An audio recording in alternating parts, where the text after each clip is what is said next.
পরিবারের পক্ষ থেকে যে এজাহার দায়ের করা হয়েছে সেখানে এই চিন্ময়ের নাম নেই।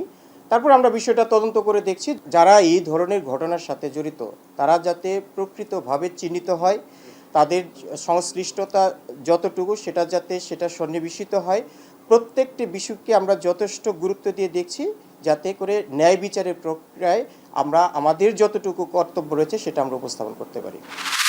খুনি হাসিনা এবং তার দোসররা সব দিক দিয়ে চেষ্টা করছে আমরা যেন সফল না হই, এবং কোনোভাবে যদি আমরা ব্যর্থ হই, আমরা যারা এখানে রয়েছি কারোরই অস্তিত্ব খুনি হাসিনা রাখবে না।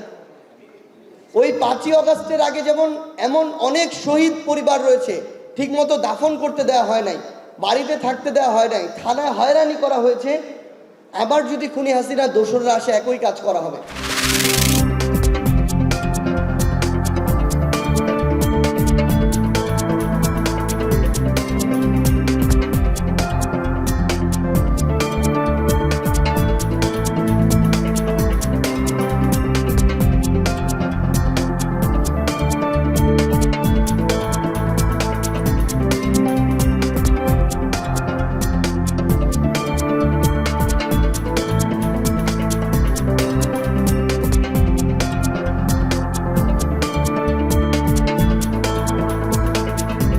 আপনারা জানেন স্বৈরাচারী শেখ হাসিনা বলেছিল কুমিল্লা নামে কোনো বিভাগ হবে না, কিন্তু আমরা স্পষ্টভাবে বলতে চাই এখানে কোনো বিভাগ হলে সেটা কুমিল্লার নামেই হবে।